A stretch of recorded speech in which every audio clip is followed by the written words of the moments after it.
Assalomu alaykum va rahmatullohi va barakatuh. Xayrli kechlar, qadrli do'stlar, millatdoshlar.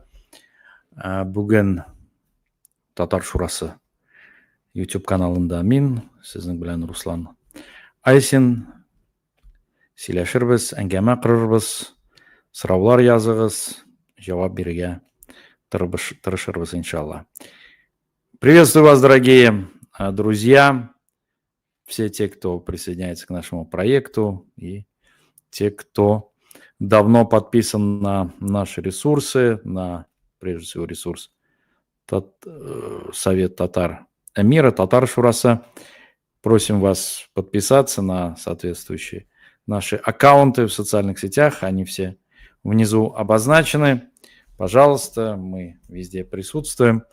В скором времени, иншаллах, заработает наш сайт на 3 языках, где мы будем освещать и нашу деятельность, и все, что связано с Татарстаном и татарским миром, потому что наша задача – это взять инициативу и говорить от имени Татарстана, от имени татарского мира.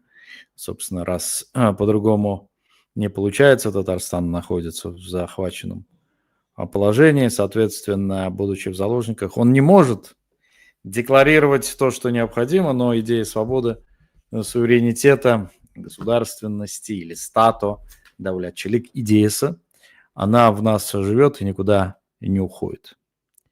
Собственно говоря, важно отметить следующее, дорогие друзья.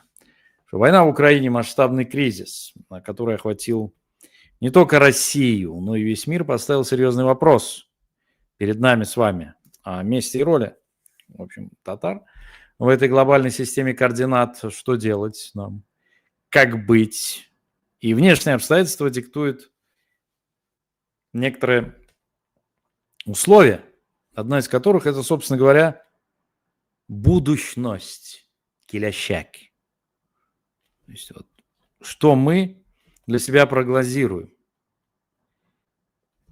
Понятно, что Россия не выдержит этого пресса и внутреннего, и внешнего, и так иначе она, конечно, развалится. А что тогда? Как быть в этом случае нам, татарам? Готовы ли мы обрести суверенитет и вновь стать самостоятельным субъектом большой истории, на самом деле? Потому что тарихта злебес, как любят говорить татары, мы те, кто оставили в истории свой след. И сейчас, в общем, наша основная задача – восстановить этот подход. Я не говорю не только о республике, но я говорю в том числе о татарской нации, потому что она превалирует, она больше, чем Республика Татарстан. Сам аспект проекта татарской нации, он, понятно, больше, чем Республика Татарстан. Хотя Республика Татарстан является вполне естественной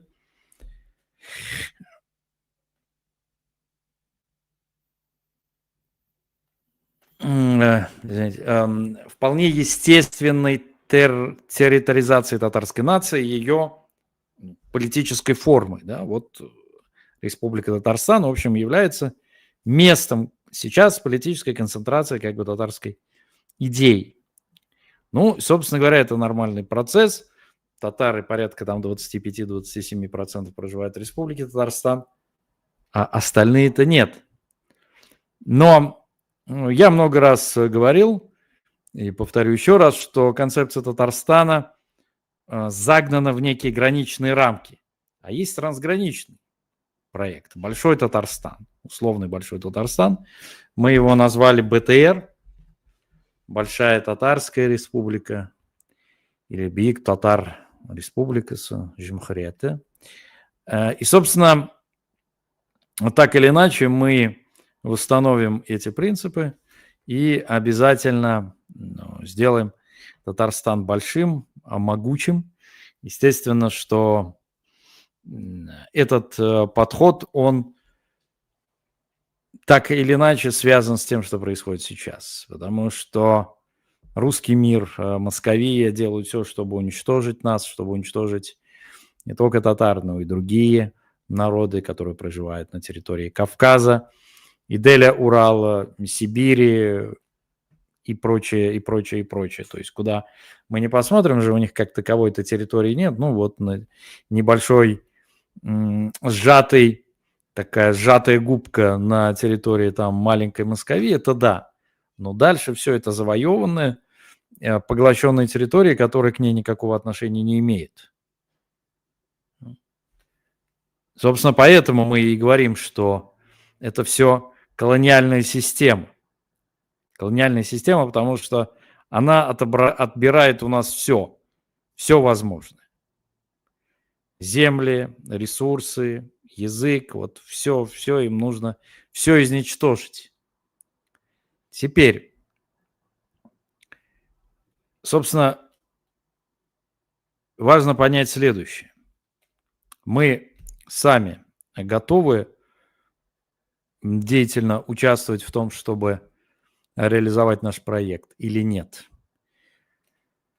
К сожалению, мы,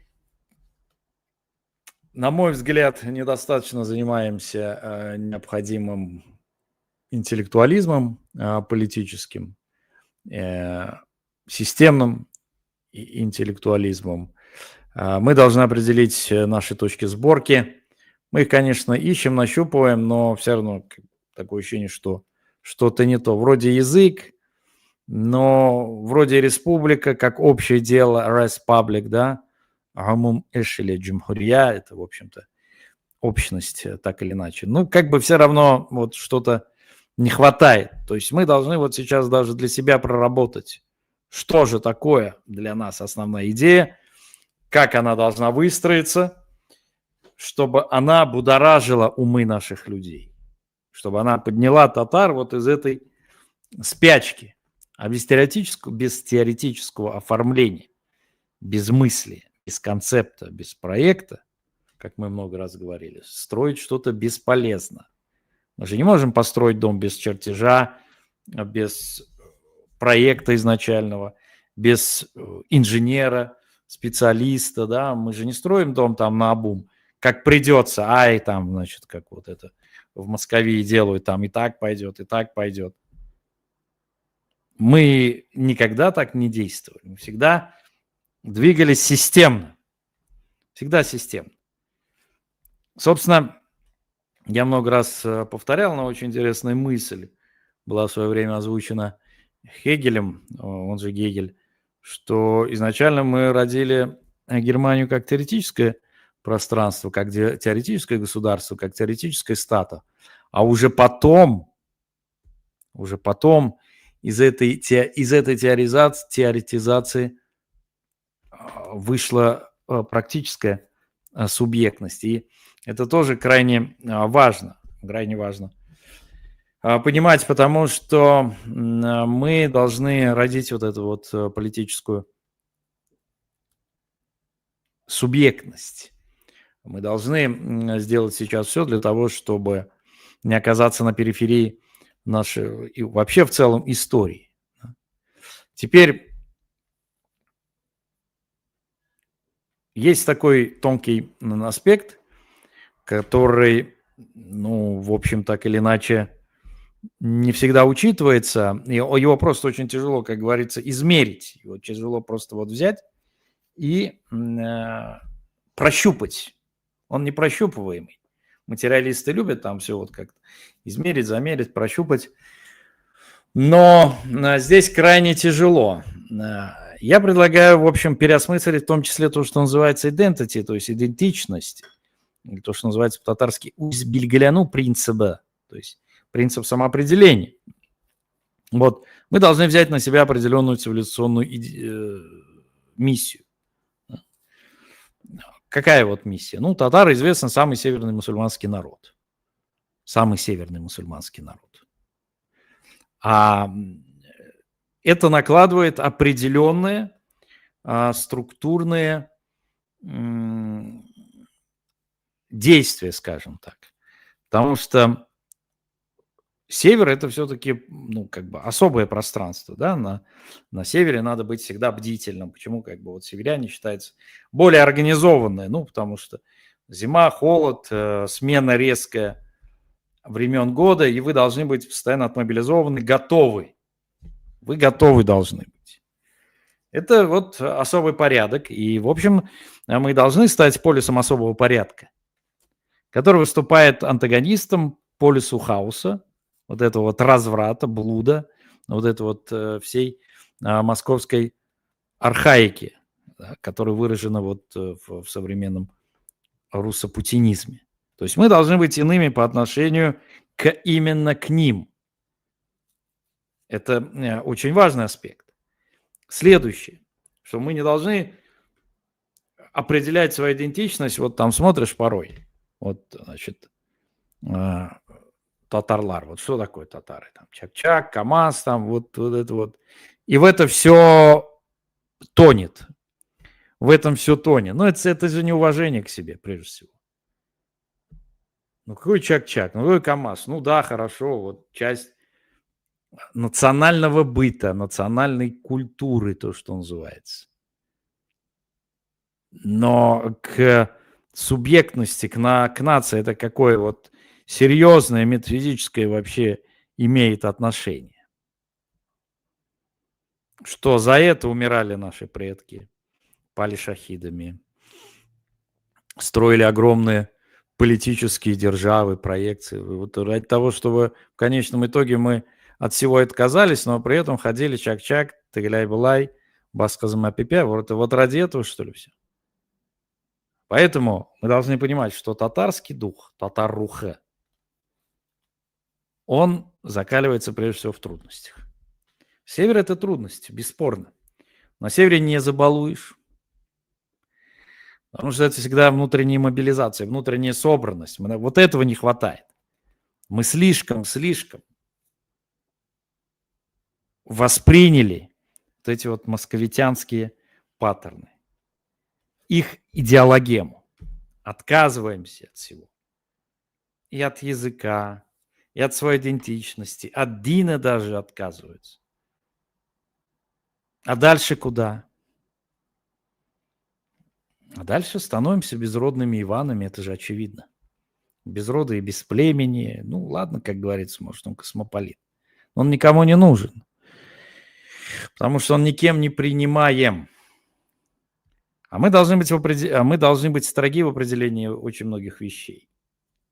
То есть мы вот по-настоящему, как говорил тот же Карл Шмидт, мы вообще должны объявить настоящую Эрнстфал, чрезвычайное положение. Вот для нашего народа мы должны объявить чрезвычайное положение. Что такое чрезвычайное положение? Вы же понимаете, это значит, что вот это ограничивается, что-то это нельзя. Здесь, значит, мы должны быть готовы. Мы должны быть к самым серьезным изменениям, к войне, к борьбе и прочее, прочее. Ну, война-то идет уже. Что, как говорится, греха таить. Все прекрасно понимают, что татары включены вот в эту повестку. И их сознательно тоже уничтожаются наряду с другими народами. А мы что, не можем объединиться с нашими собратьями, с другими народами, с тюрками, с кавказскими народами? Вот, это сила, против которой они ничего не смогут противопоставить. Я вас уверяю. То есть мы должны объявить вот это вот чрезвычайное внутреннее положение, мобилизационное для всей нации. И определить определенные красные линии, скажем так. Почему я всегда на этом настаиваю? Все очень просто, дорогие друзья. Потому что, находясь по факту на войне, вы не можете вести себя расхлябанно. Есть устав, есть. Есть, что называется, субординация, есть. Шаг влево, шаг вправо, можешь в минное поле наступить. Там, значит, себя не так повести, а слушаться и подставить всех остальных. Ну, как на войне. Амагер, ком амагер, как говорят французы. На войне, как на войне. Потому что в противном случае, в таком расхлябанном положении мы просто сами себя уничтожим, мы сами себя потеряем. А я приводил много раз эти случаи. Вот смотрите, последняя перепись населения. 21 год. Но она в 2020 году должна была пройти. Прошла в 2021. Мы активно участвовали, ездили там, работали, пропагандировали, мероприятия проводили, писали, говорили и так далее и тому подобное. 2020 и 2021 год. До моего отъезда практически. И есть такое понятие, значит, когда проводят демографы перепись населения, проводится еще мини-перепись населения, и она отображает реально, что будет в большой переписи. Ну, так называемая великая в малом. То есть, ну, такая проекция, точка, да. И они никогда не расходятся, эти данные. Это, на самом деле, достаточно точная наука, математически выверенная. Так вот, согласно этой мини-переписи, татары, ну, не должны были потерять численность. А это, как вы понимаете, уже исход ковида, да, 21 год. И стало понятно, что в России было потеряно более 1 миллиона человек. Но Путину это не надо, не хотят показывать, потому что, ну, как бы, вот русские умирают формально. Что они сделали? Они взяли и приписали 600 тысяч татар, приписали русским. И оказалось, что татары больше всех потеряли. А как так? Вроде вот все было нормально, потом раз 600 тысяч, просто вот взяли, отобрали. Это вот один факт из личной моей практики. Я уж не говорю там про отмену татарского языка, про разгром системы национального образования, про фактическую ликвидацию политической субъектности Татарстана и прочие, прочие, прочие запреты, запреты, запреты, запреты. Это нельзя строить, мечеть хочешь построить в Казани, сразу вой, значит, исламисты и так далее. Ну, вообще просто не хозяева на своей земле. А в том числе и потому, что слишком мягки мы, слишком расхлябаны, как я сказал.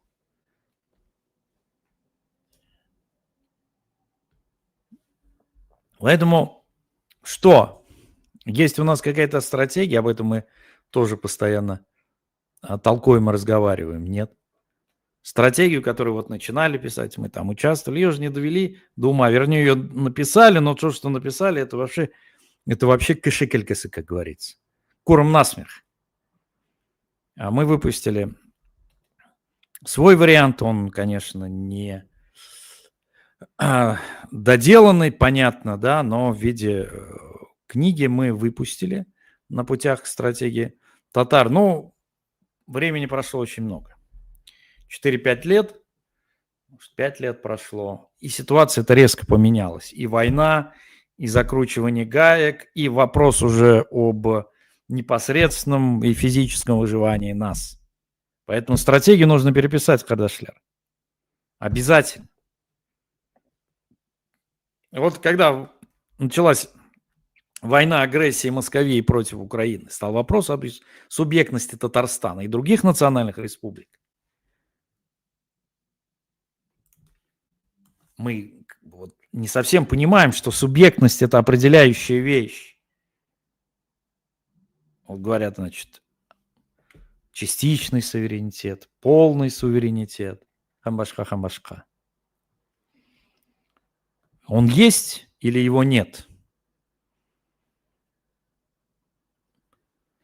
Соответственно, если мы сейчас восстановим свою субъектность, суверенитет, пока не в республике, не как государственный суверенитет, да, потому что он пока захвачен этими московскими террористами, но, иншаллах, мы освободим наши земли, освободим Кавказ, Поволжье, изгоним их из Крыма, из других мест, с Украины, естественно, да, погоним. Вот.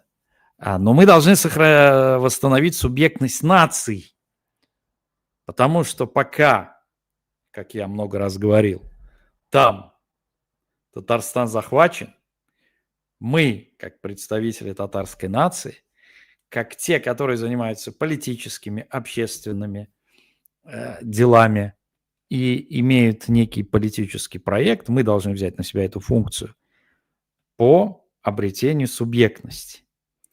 или по, что называется, вот выстраиванию этой субъектности. И от имени Татарстана говорить, взять на себя эти функции. Вот что и делает Совет татар мира. Татары от Австралии до Канады, Европа, Азия, вот все, Центральная Азия. Представители есть, пожалуйста. Мы, то есть, берем на себя эту функцию. Теперь стоит вопрос.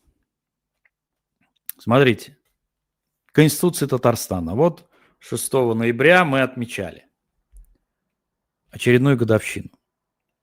Она была принята в 1992 году. В 1923 году, значит, в январе месяце, с декабря они начали, в январе закончили, но уже война практически шла около года. Они надавили на Татарстан и что сделали? Переписали Конституцию Татарстана, а Конституция Татарстана была принята на основе референдума 21 марта 1992 года. Значит, что? Убрали понятие суверенитет, президент, гражданство Татарстана. И, что самое интересное, убрали вообще статью, где говорилось о том, что Татарстан выступает против войны, против пропаганды войны. Была такая статья. Они убрали все это. Ну, потому что как Москве, понятно, это хаос, это вот агрессия, война. Но они же даже войны не могут вести по правилам, по вот, что называется, джентльменскому, по кодексу воинов, по кодексу офицерскому, там, кшатрийскому. Да, они же вот, что они делают? Посмотрите, в Украине, посмотрите, что они делали на Кавказе, посмотрите, что они делали в Сирии. Бомбят мирные города, бьют по инфраструктуре. Когда одного пилота, который, кстати говоря, потом участвовал в бомбардировках Украины, а до этого обстреливал и бомбил мирных жителей Сирии, спросили, а вот когда вы бомбы сбрасываете, у вас там как-то вот угрызения, ничего такого нет? Он говорит, а что мне, я, если вижу там просто какие-то вот спичные головки, мне что, это, как бы люди, не люди, мне как без разницы вообще. Я просто вот скидываю все как свои какашки. Вот это такие люди. Это такие люди. Естественно, что они пытаются вот втянуть нас в эту свою блуду. Красиво обосновывая там, значит, что ради каких-то целей. А какие цели? Ради русского мира, они же говорят, русский мир. На какое отношение мы имеем к русскому миру? Вообще. Почему татары должны умирать, башкорты должны умирать, чеченцы, вайнахи, там, саха должны умирать, буряты должны умирать? Это же сознательно загоняются туда, чтобы и нас уничтожить, еще и украинцев убить. Путин решает 3 задачи. Почему он бросает туда на представителей народов Северной Евразии? Во-первых, тем самым уменьшает их численность. Во-вторых, говорит, что как бы вот русские-то не виноваты, это вот они злые там, чечены злые, буряты злые, татары, значит, узкоглазые, это они там свирепствуют, не мы. И третье, они-то понимают, что не сегодня-завтра все это развалится, и чтобы не было вот даже численного ресурса у народов и у республик заявить о своем суверенитете и восстановить свой суверенитет, да, ну просто людей не останется там мужского населения, чтобы вот встать на защиту, отвоевать свою свободу, они бросают их туда. Теперь встал вопрос о необходимости того, что нам нужна эта самая стратегия.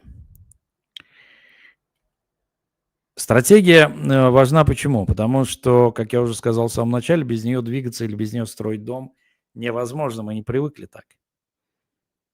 Поэтому вот в отсутствие стратегии мы и движемся на ощупь. А если бы была полноценная стратегия, даже вот до войны, когда объявили вот в Татарстане, что необходимо написать стратегию татарского народа, стратегию развития. Вот если бы прописали, мы прописывали несколько формаций вот того, худший сценарий, лучший сценарий, условно говоря, усредненный сценарий. Тогда бы уже немножко по-другому реагировали. Тогда бы не было уже как будто ударом обухом по голове. А вот что делать сейчас? И школы закрывают, и это нельзя, и то нельзя. Оставили Сабантуй. Да и Сабантуй скоро эти отменят. И Сабантуй отменят. И вот в этом таком разрозненном, разобранном состоянии мы оказались по причине того, что нету стратегии, во-вторых, как бы игнорируем тот самый татарский дух, татаруха. Что нет, надо вот строиться, надо не сопротивляться. Ну, не досопротивлялись, и что? И что? Остались у разбитого корыта. А я напомню, есть очень важная концепция. Так, если у нас тут админы есть, надо, наверное, немножко почистить, я так понимаю, да?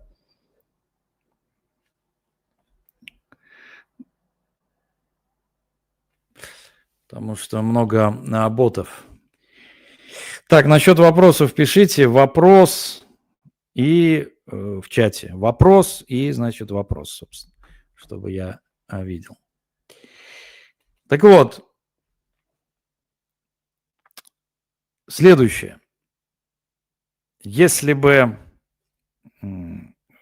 когда говорят, что вот надо восстановить 90-е, и 90-е вот было золотым временем, да, было золотым временем. Но взять и во всех нюансах, во всех как бы деталях восстановить 90-е годы не получится. Не получится. А нам и не нужно этого, потому что мы сформируем новое время. Новое время и создадим союз свободных народов, конфедерацию свободных народов. Да, у каждого будет свой суверенный статус, бесспорно. Но мы объединим, ну, вот как, например, ЕС. Как объединяют сейчас тюркские государства. И мы туда включимся, иншаллах. Обязательно туда включимся. Потому что мы как бы замыкаем наверху, на территории Идель-Урала, вот этот вот важный треугольник. Важнейший треугольник Кавказ, значит, Центральная Азия, вот Казахстан, да, огромный Уйгурустан, ну, Синьцзянь. Вот это вот треугольничек такой. Это важный треугольник, который вонзается в тело этого умирающего медведя. Потом очень много вопросов, естественно, возникает по поводу экономических отношений, как это будет выстраиваться, что это будет делаться. Все, дорогие друзья, все ресурсы, все возможности есть. Помимо нефти, у нас в Башкортостане, на Северном Кавказе, посмотрите, Всевышний одарил нас такими ресурсами. Но они же все выкачивают, все забирают, ничего не остается. Есть мощная промышленность. Все эти КАМАЗы, заводы, в том числе оборонные, они все останутся у нас. И совместно Идель-Урал, вот эта вот территория Поволжья, Поволжье-Урал, как вы понимаете, там проживают 25-30% населения России в целом. Плюс ко всему огромнейший потенциал военный, технический, промышленный, добывающий промышленности. Это все останется у нас.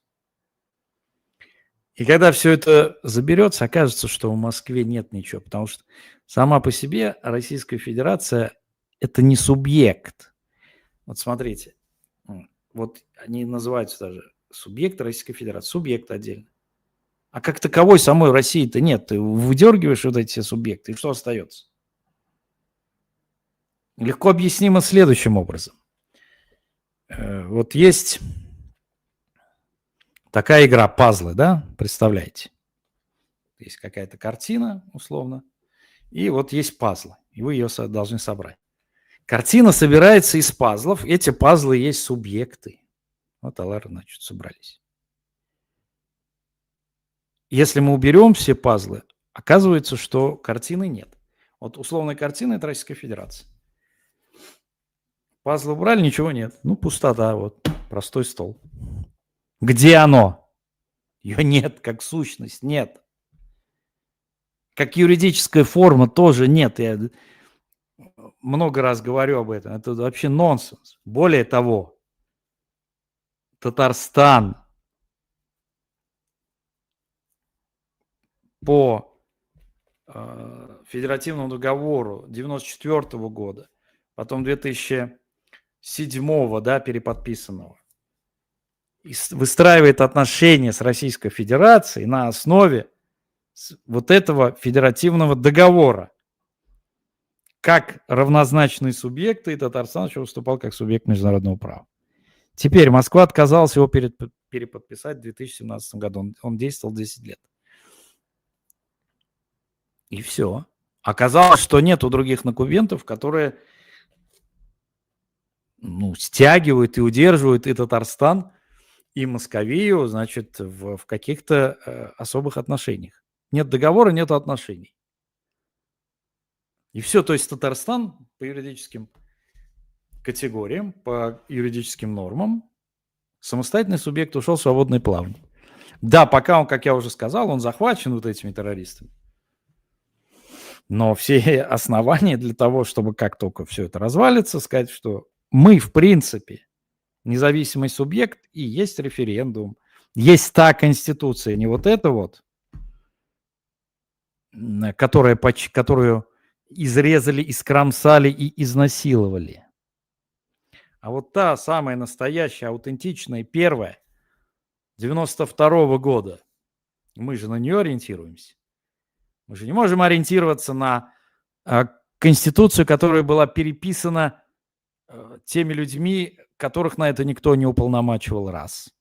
А во-вторых, они это делали под практически дулом пистолета. Ну, там, что-то быстренько приняли, там, значит, и все. Но это нарушение Конституции, потому что они убрали те вещи, которые может изменить только референдум. А почему они боятся проводить референдум? Об этом я говорил. Боятся любого референдума, любого волеизъявления. Потому что даже в условиях вот этой диктатуры, когда вот все закручено, все можно изворотить, все можно махинизировать, все равно боятся. Все равно курку-варалар, они все равно очень сильно боятся. А все остальное быстренько восстановим, иншаллах. И гражданство, как я уже говорил, что мы тут приняли решение. Так, сейчас я покажу. Приняли решение, в общем-то, сделать документ, который заменит пока бумагу, документ о гражданстве Татарстана. Вот у меня паспорт, он уже истек. Ну вот там вот такой вкладыш. Видно, да, Татарстан Республикасы, вот Республика Татарстан. Вот в паспорте был такой вкладыш. Собственно говоря, вот по-татарски, значит, тоже написано было. Туган, исеме, тисенын исеме, ту вахата, ту урона и все прочее, прочее, да. Этого сейчас не выдают, понятное дело. Но мы будем выдавать ID. ID Татарстана, то есть гражданство, да, даже не сколько Республики Татарстан, сколько идентификация татарина. И в том числе с привязкой к Татарстану. Сейчас вот разработали дизайн, и идет работа над уже непосредственно карточкой. Мы все это разместим, там человек сможет заполнить вот эти вот данные и заказать себе, соответственно, заплатить. То есть мы, естественно, в никакие финансовые сношения встревать не будем, то есть на производство только вот сколько денег уйдет, столько уйдет. Вот. Соответственно, это все мы можем восстановить. Это все мы можем восстановить, это станет в том числе и документальной основой на восстановление нашего суверенитета, то есть эти люди станут вот в авангарде в авангарде нового Татарстана. Так, ну что, Дуслар, есть какие-то вопросы? Помимо, так.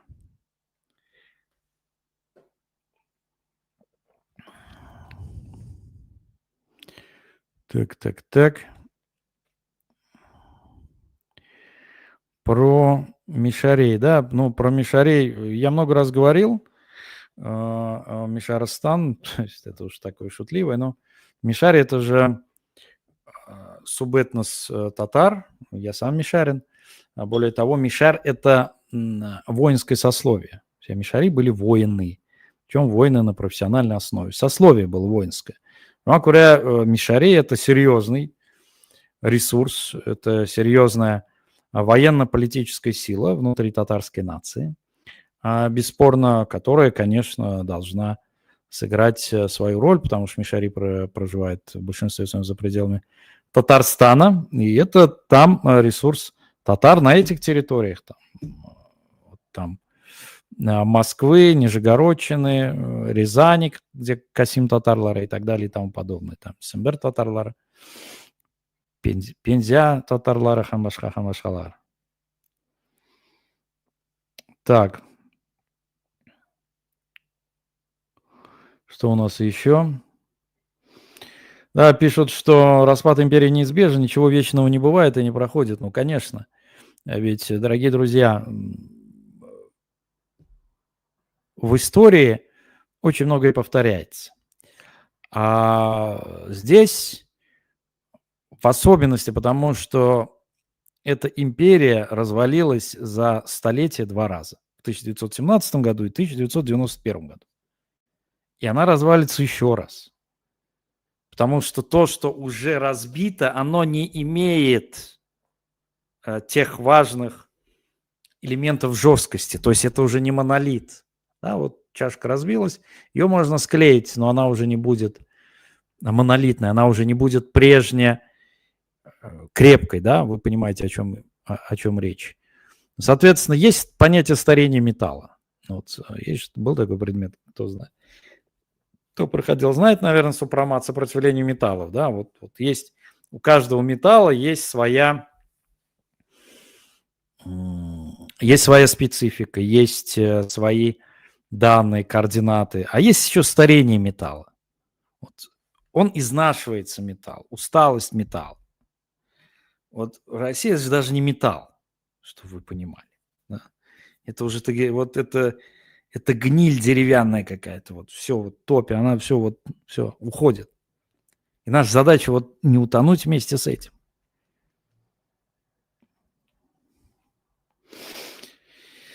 Так,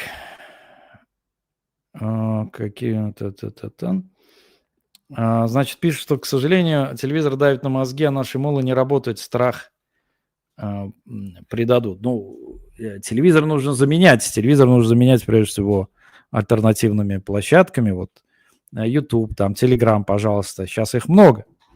Вот то, что мы с вами разговариваем. Да, поэтому они и закрывают люки, поэтому они и закручивают гайки. Почему? Потому что боятся правдивой информации, потому что боятся, что мы будем коммуницировать.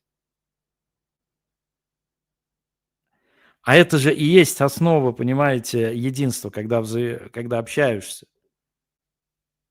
Вот. Что такое community? В английском языке community – это сообщество. Это communication, это общение. Так же, как и общество, община, то, что общается. Также и в арабском есть слово сухба – общение. Оно коренное слову сахабы, сподвижники пророка нашего, саллаллаху алейхи вассалям. То есть взаимодействие, общение – это и есть основа объединения. Это и есть основа объединения, хоть виртуально, хоть непосредственно. А когда еще это наложено, когда у нас есть дискурс, с вами проект политический, тогда их вообще просто сносят. Они поэтому боятся. Поэтому запрещают, замедляют YouTube и так далее. Поэтому находите возможности, обходите обязательно, потому что это форточка свежего воздуха. А их задача держать всех вот в этом спертом воздухе. отравились этими газами, понимаете, да?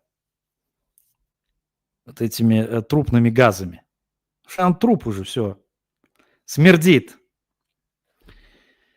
Какая альтернатива? Как я уже сказал, это вот альтернативные площадки, собираться, да, создавать эти комьюнити, взаимодействовать, отходить от официоза максимально.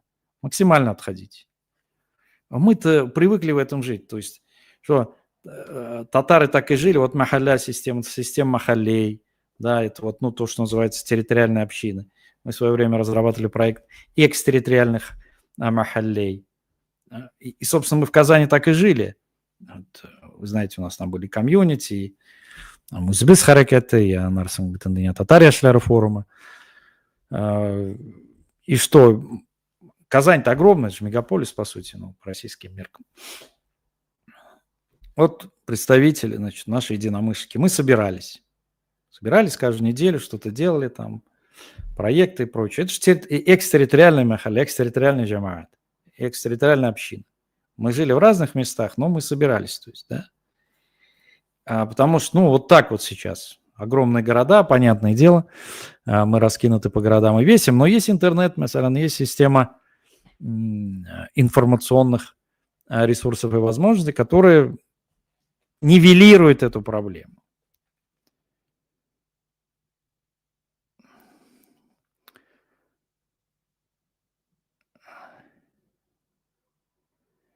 Так.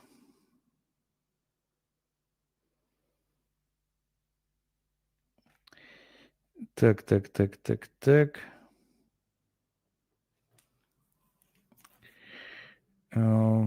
Вопросы пишите, пожалуйста, вопрос, чтобы можно было. Да, вот Альфия Кемари. Срал, да, вопрос. Какой проект для татарских земель вне РТ? Там сейчас татар меньшинство, но нам не надо там русского субъекта. Это очень хороший вопрос. Мы также его поднимали и проговаривали. То есть, что мы можем сделать по-настоящему? Мы можем объявить вот эти вот территории, где компактно проживают татары, территориями Большого Татарстана, то есть это эксклавы, да, которые находятся, ну, вот такими вынесенными пятнами. Это, в принципе, нормально. Это есть в международной практике, в международной системе взаимоотношений. Более того, это есть и в Татарстане. Знаете, каким образом? Значит, внутри Дрожжановского района есть такой Щепрель района, тоже Мишарский район. На самом, получается, юго-западе Татарстана, это такой вот отросточку вытянутый. Там есть такие, значит, чувашские деревни. То есть они внутри как бы Татарстана, но они принадлежат Чувашии юридически. Они входят как бы в юрисдикцию Чувашии. То же самое у нас. Мы эти анклавы объявляем, то есть вот эти, в основном это мишарские территории, соответственно, должна быть определенный воинский контингент, который будет обеспечивать их безопасность, или же, значит, мы заключаем совместные договора, например, с Чувашской республикой, там, с Марией, там, и так далее, что вот есть эти наши территории, они как бы вот анклавно, значит, давайте как-то дадим им определенный статус, вот. Это все решается. Вообще, потому что татарские деревни, они очень в этом смысле благополучны. А больше всего в России как раз-таки сейчас татарских деревень, они развиваются, как известно, в Татарстане в особенности. Потому что деревня – это уже еще и, как вы понимаете, хозяйствование. Это еще и ответственность за землю. То есть в городе, условно говоря, вы не можете контролировать землю, да, а вот в деревнях, где вот огромные, значит, территории, пастбища, поля, там вот забрать от рук этих латифундистов, сволочей, которые эти земли, значит, у бедных сельчан отобрали и их эксплуатируют, это тоже надо будет обязательно вернуть и сделать все-таки аул, потому что села – это контроль над территориями еще, понимаете, это очень важно. Город, он какой бы ни был, да, он все равно компактный. А деревни важны, то есть это факторы контроля.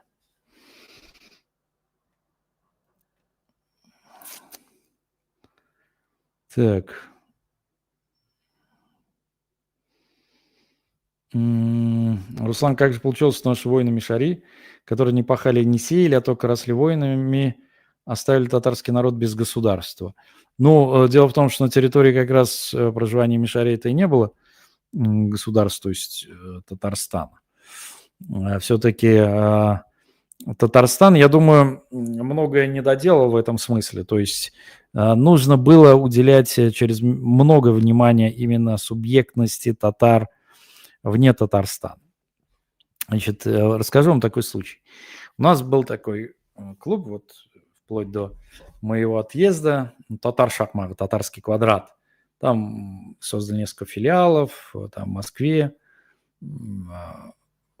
Тюмень, значит,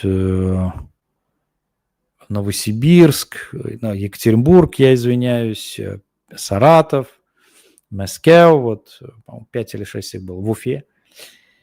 И, значит, там собирались татарские интеллектуалы, историки, соответственно, нас несколько было сопредседателей, там, ну, в основном мы с Дамиром Исхаком, ну, и постоянно мы проводили какие-то вот эти мероприятия, сессии.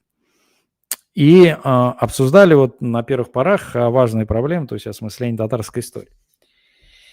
И каждый из этих, соответственно, сессий важных был свой спикер, который как бы писал главный текст затравку, да, концептуальный, а потом его, значит, бросал на экспертное обсуждение, мы его обсуждали там и так далее. Ну, есть на канале «Татары мира» все вот эти вот наши заседания. Не все, но большая часть. И вот период 90-х годов поручили мне, я должен был. Значит, я подготовил текст, мы его потом опубликовали, и значит, я зачитал доклад, вел мероприятие, и мы это обсуждаем. И вот я говорю, что Шаймиев, в отличие, кстати говоря, от Миниханова, в 90-х годах как бы не сильно занимался проблемами татар вне Татарстана. Ну, я помню это хорошо. Вот Миниханов постоянно ездит, он со всеми встречается. Куда бы ни поехал, там обязательно татары собираются, там какая-то организация. 5-10. Шаймиев так не поступал. Это опубликовали, значит, видео вышло какие-то, значит, в СМИ. Звонит мне пресс-секретарь Шаймиева. То ли она руководитель его секретариата была, уж на тот момент не очень помню. И говорят, вот, вы знаете, мне Тимир Шарипович посмотрел, вот, как бы вот вы не правы. Я говорю, а почему, Насабал? Она говорит, ну вот, он в 90-х годах, почему вы считаете, что он не ездил? Я говорю, ну, он ездил куда-то, но он не выстраивал там татарскую инфраструктуру. Юг, это не так, она мне говорит. Я говорю, ну, докажите мне, что это так, ну, дайте мне документы, что я, у меня глаз и ушей, что ли, нет? Я говорю, я не то, что вам предъявляю, но это вот данность, с которой приходится работать. Что вы там пытаетесь сейчас еще и историю переписать, что ли? Ну, это же не так. Это же не так. Если бы действительно уделяли много внимания, если бы те ресурсы, огромные ресурсы, которые тогда были, и политические в том числе, может, ситуация была бы другой. А когда я сказал правду, что обижаться-то?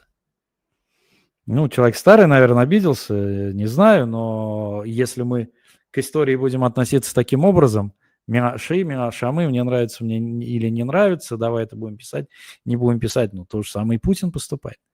Где-то им удобно, они там, значит, подсвечивают свою историю. Как только говорим, у нас своя история есть, нет, это запрет.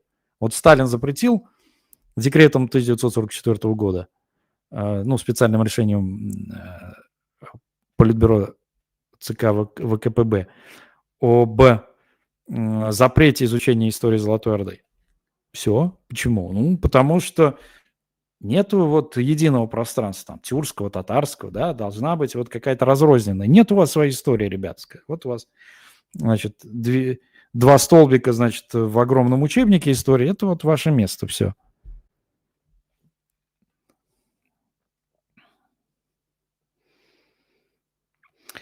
Томирис, Косак, Эли, Томирис и так далее.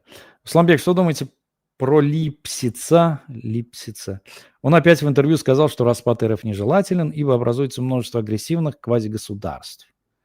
Почему тюрки должны быть в услужении у варягов? Ну, все верно. Да потому что они не хотят. Всякий российский либерал, всякий хороший русский, он тот же Путин, но понятно. Только опрятен, чист, так сказать, отбелен, побрит и все остальное. Но так вот ты посмотришь, но ведь то же самое. Ведь то же самое. Они не хотят, потому что они прекрасно понимают, что в этом случае у них ничего не будет. И Липсицы, и прочих там Ходорковских. Они же, в общем-то, стали кем? Они стали вот этими олигархами, они стали какими-то экспертами, они же там хорошие позиции занимали, только за счет того, что они прислуживали этой системе, этой империи, да. Она эрзац-империя уже, как бы недоимперия, но все равно. А вот если ее не будет, тогда они потеряют все. И грабить не с кого будет, и Липсиц, а кого он будет представлять? От имени кого он будет говорить? Агрессивных квазигосударств. Ты подумай только, да? То есть Москва сейчас это не агрессивный субъект. А вот Чечня, например, Ичкерия, Башкортостан, это будут, они будут какими-то агрессивными. Давайте посмотрим, в 90-х годах кто на кого нападал? В 90-х годах Ельцин, демократ, напал на Ичкерию и учинил там геноцид. Он же грозил Татарстану войной. Я что-то не припомню, чтобы кто-то из наших народов на кого-то шел войной. И вот эти вот сказки, они рассказывают везде, на Западе, что нельзя допустить, чтобы народы обрели свою свободу. Потому что у них окажется ядерное оружие в их руках, потому что они станут всех резать. Я просто не понимаю, куда хуже того, что уже есть сейчас, что делает путинско-чекистский режим. Путинизм – это же либерал-чекизм был, по сути. И они все прислуживали, они там вот все ходили, как-то были пристроены. Кто-то подносил поднос, кто-то ботиночки чистил господам, ну, кто-то там, значит, подворовывал икорку, да, которую подавали. И они хотят возвратить это. А мы мешаем. И вот увидите, после того, как Путин скинется, как все разваливаться будет, они объявят нас главными врагами. Они уже сейчас об этом говорят. Потому что мы мешаем им вот это вот восстановить, эту нечисть. Мы стоим на их пути. И поэтому они дальше будут пугать. Страшные грозные татары, страшные чечены, страшные дагестанцы и прочее, и прочее. Ну, чем она отличается от пропаганды имперских времен, советских времен и ельцинско-путинских времен? Я ельцинские времена хорошо помню. Чеченский след. Что бы не взорвалось, значит, там. Я помню, загорелся троллейбус в Москве. И по телевизору говорят, это чеченский след. Вот что бы ни случилось, это чеченский след.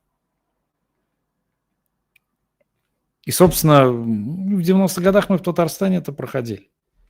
Как по телевизору там говорили, что татары хотят русских резать. Что до сих пор мне говорят, вот вы там хотели кого-то резать. Спрашивают, где ты это слышал? Ну, вот где-то там. Слышу звон, да не знаю, где он. Но задача липсицев, вот этот нарратив гнать. Вот он сидит, значит, с каменным лицом псевдомудреца, и вот этот вот порожняк загоняет. Мы должны этому противодействовать. Пишут, хорошо, что есть Сабантуй, он объединяет татар. Да, конечно, хорошо. Но он не базовый элемент. Я об этом говорил, но здесь важно еще раз, видимо, на этом остановиться. Что такое Сабантуй в своей основе? Это не праздник плуга, как нам его презентуют. Сабантуй – это Курултай, это собрание. Собрание, значит, ближе к лету. Да, когда там какие-то работы пахотные, но так как сельское крестьянское население не превалировало у тюрков, это не было доминантой, значит, вот как нам говорят, праздник плуга, там что-то посеяли и делу время потехи час. Нет. Собиралось сообщество, там старейшин, аксакалов, там беков, и они решали на этом Курултае, вопросы сообщества на предстоящий год. Или там на какой-то другой период. И после того, как порешили, чуть-чуть вот, праздник делали.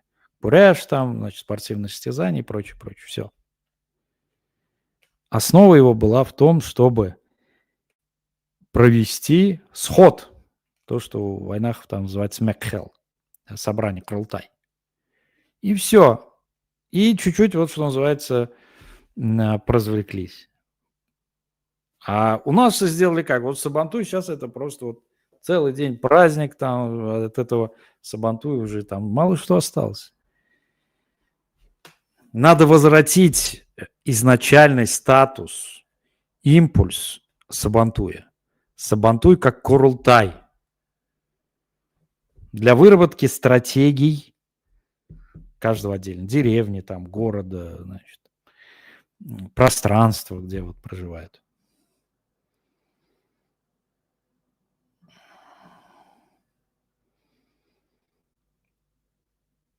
Так.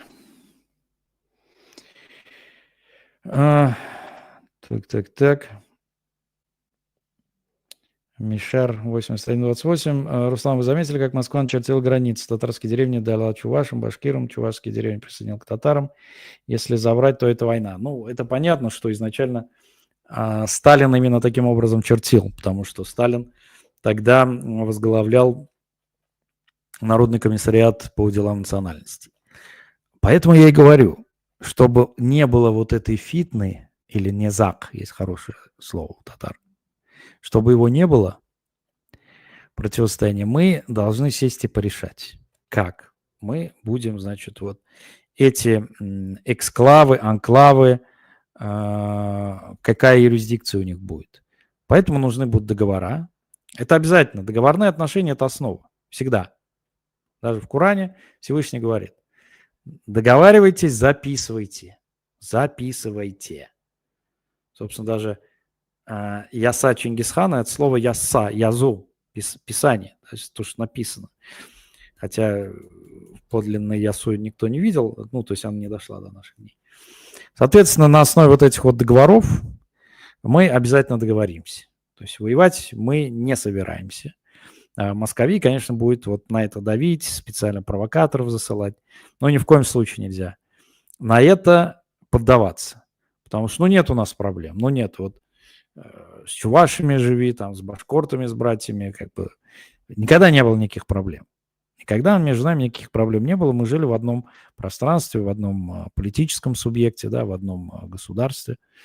Я имею в виду вот до прихода вот этих вот колонизаторов. Значит, Мехмед Туранулу. Русланбей, нужно ли нам вызвать миротворцев из тюркских стран первые 5 лет при независимом Татарстане? Это хорошая идея.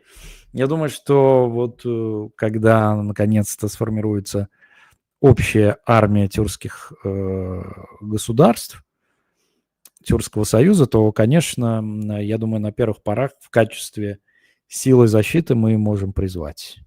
Да, что там, потому что хорошо оснащенные, вооруженные войска, потому как у Татарстана нет таких возможностей, у Башкортостана нету, понятно, да. Но обязательно это, я думаю, хороший вариант.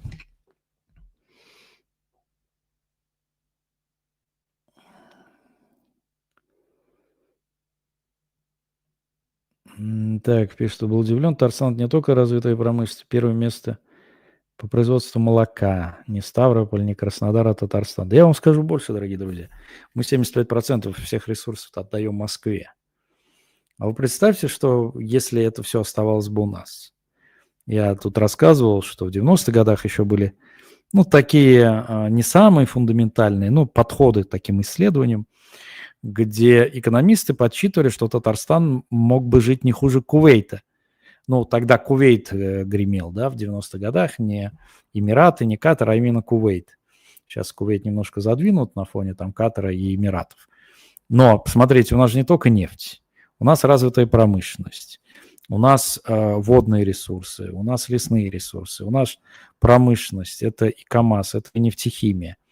Это и вертолетный завод, это и самолетный завод, там 16-й, 22-й так называемый, да, это и нефтепереработка, это там Нижнекамск нефтехим, нефтешин, этот Нижнекамск шина и прочее, прочее, прочее. Огромное количество. Это научные школы, это, собственно, Академия наук. И, в общем, если вы посмотрите, ну, действительно, настолько много возможностей, ресурсов, но мы же их не используем не потому, что мы не можем или мы не хотим, а потому что нас отбирают.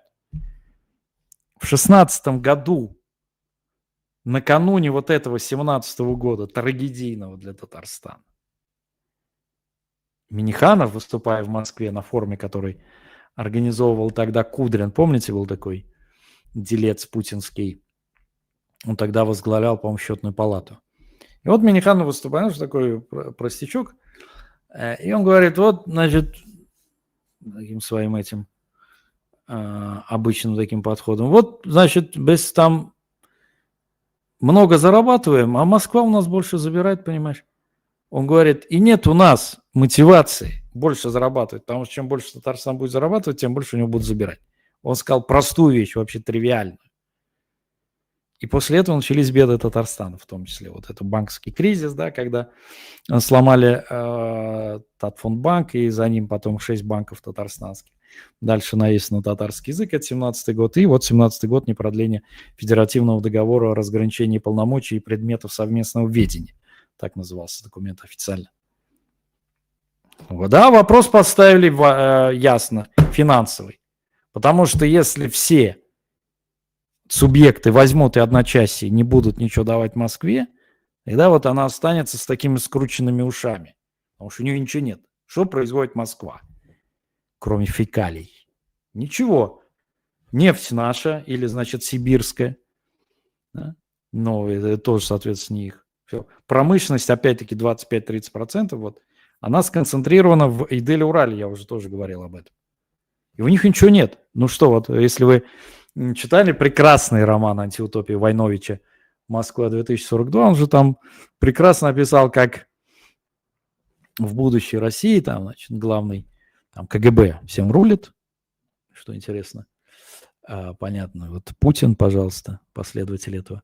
И вот Москва вместо нефти и газа продает дерьмо на Запад. Значит, там из дерьма чего-то там извлекают, и вот оно становится главным ископаемым и источником, я уж извиняюсь, энергии. Ну вот Москва, наверное, сможет продавать дерьмо, я не знаю, что еще.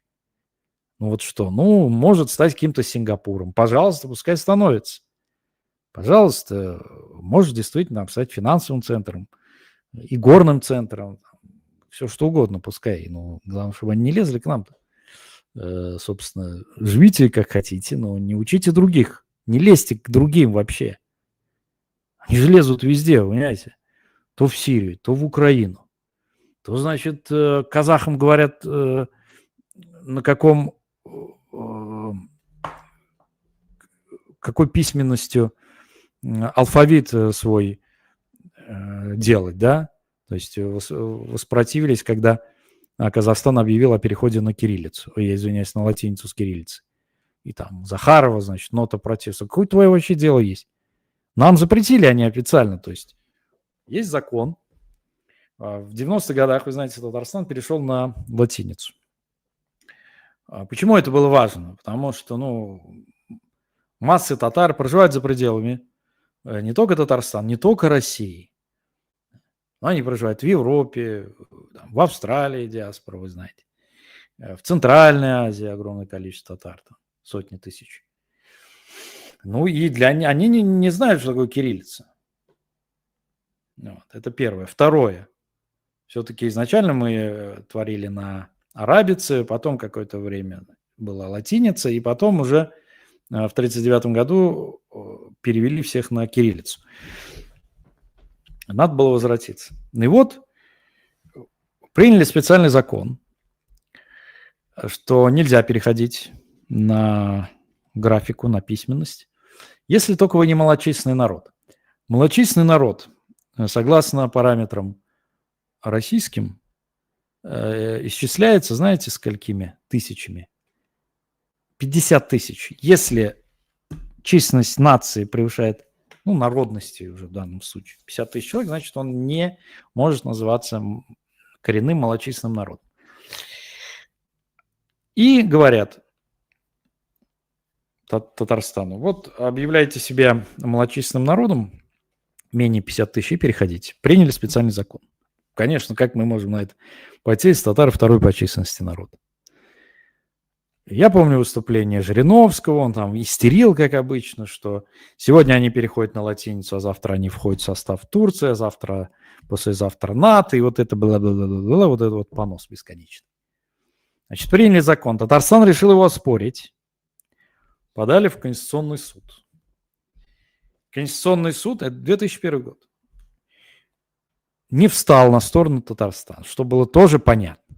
Вот проиграли. Вот вы можете представить, что народ, который имеет численно под 10 миллионов человек, у которого огромное наследие литературное, прежде всего, письменное наследие, еще с рунических писем, с рунических, на арабице, огромные-огромные пласты, ему запрещают использовать ту письменность, которую он хочет. Ему запрещают говорить на его языке, ему запрещают открывать школу. И что это как не колониальный статус?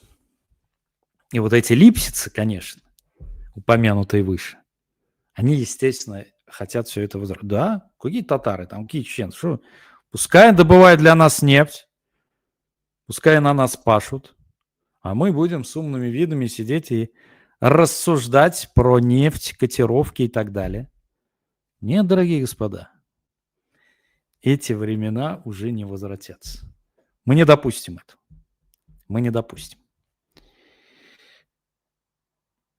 Пишет Русланбей, в Москве больше миллиона татар, что с ними случилось? Совсем другие. Ну вот, в Москве много татар таких, скажем, правильных, идеологически патриотично настроенных. У меня много друзей там татар в Москве. Я сам несколько лет жил, как известно, в Москве.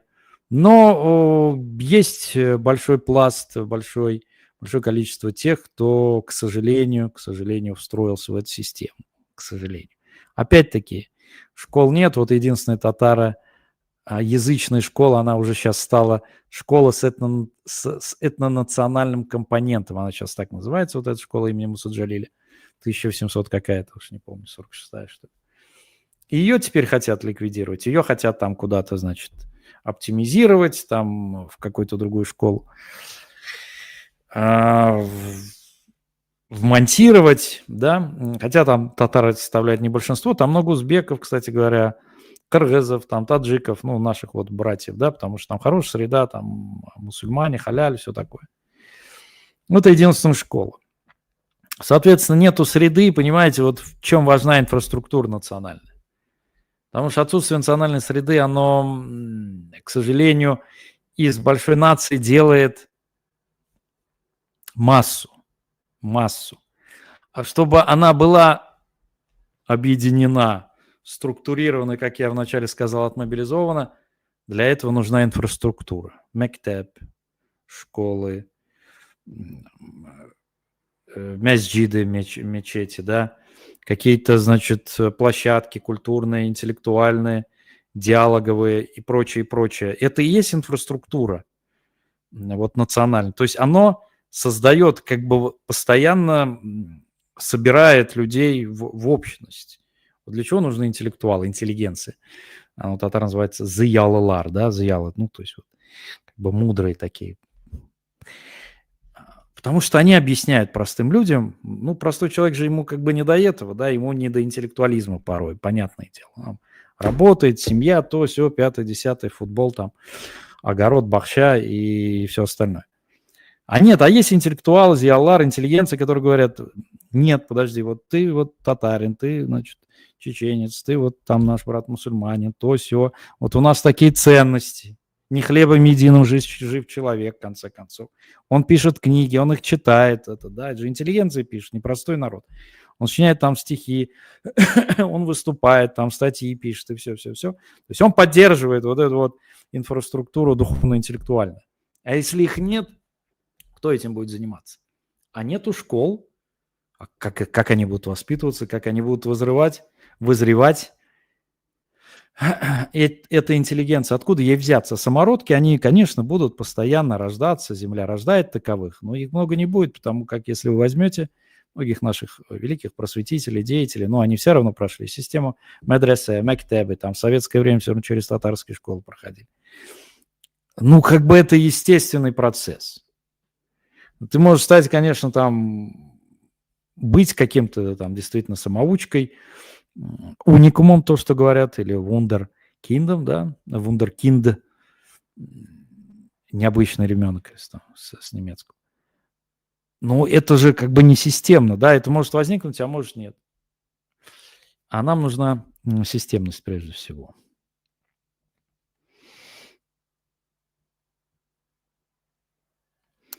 Так, вот пишут, Чак Норрис срал сына Миниханова тоже демонстративно убили, чтобы он перестал возмущаться. Сложный вопрос. Я про него говорил, но там очень много странностей. Я не думаю, что это сделали специально. Там была череда трагических таких, цепочка трагических случайностей. Но она запустила не очень хороший процесс вообще в Татарстане в целом, конечно. Конечно.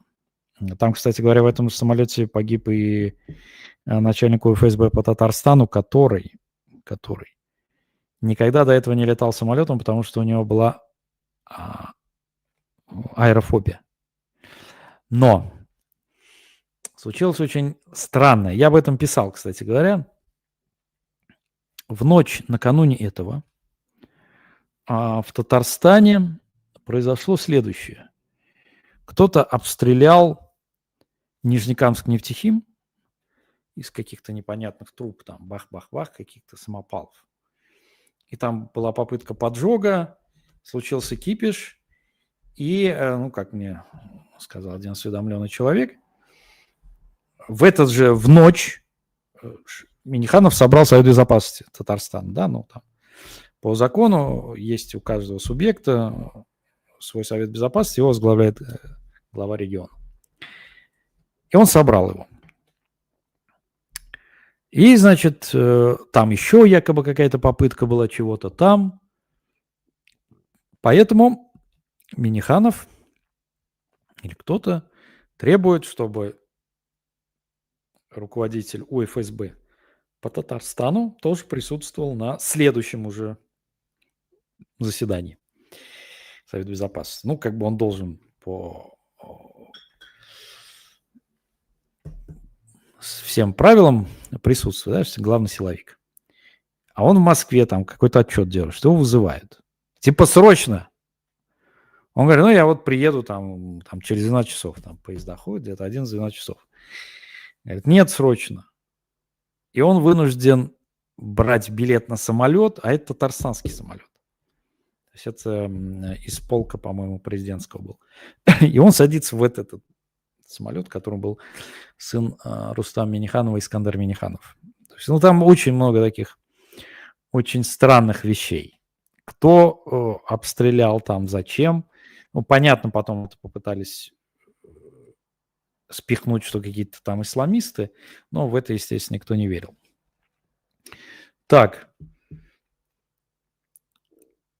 Данил. Салам алейкум, салам. Я прочитал «Вырождение 200 лет спустя», Гаяс Хакы. Читали ли вы, как считаете, Русланбей понимал ли наш великий Гаяс Хакы будущую опасность для татар в виде ассимиляции? Да. Икиз Елдансан Инкирас, то есть исчезновение, так назывался его один из футуристических. Кстати, он, а также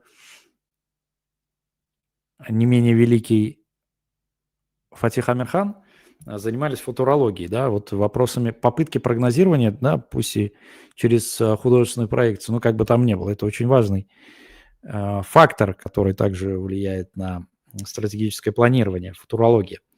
Так вот, Инкирас, он уже стал как бы таким базовым и, можно сказать, хрестоматийным примером. Ну, прошло более 100 лет. Но Инкирас в том числе исчезновение. Он, знаете, как говорил, что если мы не будем развиваться, и тогда он ставил вопрос, что мы должны в том числе учить и русский язык, а я там описывал в этом произведении, да, что нет, не надо нам запираться в себе, потому что тогда мы исчезнем. То есть немножко вот если развернуть ту оптику, которую он представлял, она, наверное, соответствует. Вот 200 лет – это вот какая-то такая базовая черта. Ну, осталось, условно говоря, там 80 лет, да, ну, 3 поколения. Вот через 3 поколения действительно ситуация может быть аховая, просто критическая. Какая-то масса, конечно, будет, этническая масса, так говорят этнологи, она сохранится. Миллионы сохранятся. Но будет ли она нацией? Вот в чем дело. Этнический массив будет, но будет ли он нацией? Вот это вот большой вопрос, действительно. И мы должны сделать все, чтобы этого инхираза не случилось. Все это же от нас зависит, в конце концов.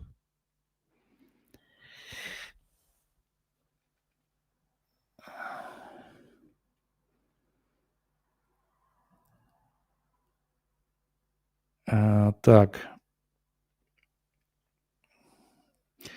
Дорогие друзья, извините, если чей-то вопрос задавал, озвучил, то вот 2-3 раза от одного человека не буду, потому что и другие вопросы есть. Алексей Акимов, почему в 91 году, когда раздавали свободу направо и налево, РТ оставался в составе РФ? Одни, например, пытались Ичкерию создать, итог на лице, есть желание гражданскую войну замутить. Смотрите, Татарстан не соглашался в составе РФ сохраниться, и как раз-таки Ичкерия и Татарстан выступали против, и, в общем-то, против подписания федеративного договора, не переподписывали. В 1994 году вынуждены были, потому что пошла уже война против Ичкерии, открыто блокировали Татарстан. Но вы понимаете, что Татарстан не мог воевать тогда, как Ичкерия. Просто по многим показателям я в прошлом эфире уже рассказывал, да. То есть не было вооруженных сил, не было гор, не было генерала, не было внешней границы, откуда можно было бы это подпитывать. Было не татарское население, в том числе русское, да, под 40%, ну и прочее, прочее, прочее. То есть Татарстан просто заблокировали все. То есть возможности, хотя были попытки там, да, и создание Нацгвардии, и все остальное, но я не оправдываю там решение Шаймиева, я просто вам говорю, какие характеристики были. Что касается гражданской войны, да, мы как бы сторонники создания гражданской войны, потому что она формирует, она, во-первых, снесет все эти порядки, а во-вторых, гражданская война – это не что иное, как очищение.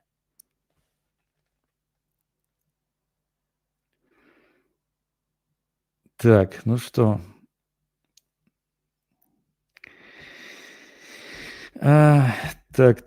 Так.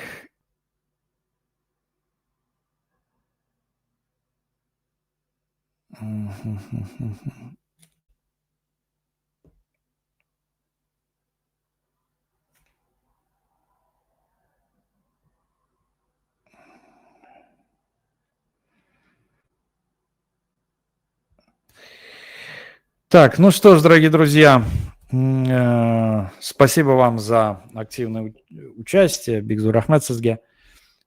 Вопросов очень много, просто у нас сегодня админа нету в чате, поэтому мне тяжело просто даже сегрегировать эти вопросы. И я думаю, что в следующий раз мы обязательно пообщаемся с вами также достаточно продуктивно, иншаллах. Так что не забывайте, пожалуйста, подписываться, Язаларга, на наши аккаунты Татар Шурасы. Участвуйте, взаимодействуйте с нами. И обязательно мы добьемся нашей свободы, суверенитета для наших братских народов, потому что только вместе сообща мы этого сможем добиться. Не дай бог, не враждовать нам между собой, поддерживать друг друга, видеть, кто враг, кто друг, а кто просто так, как говорится.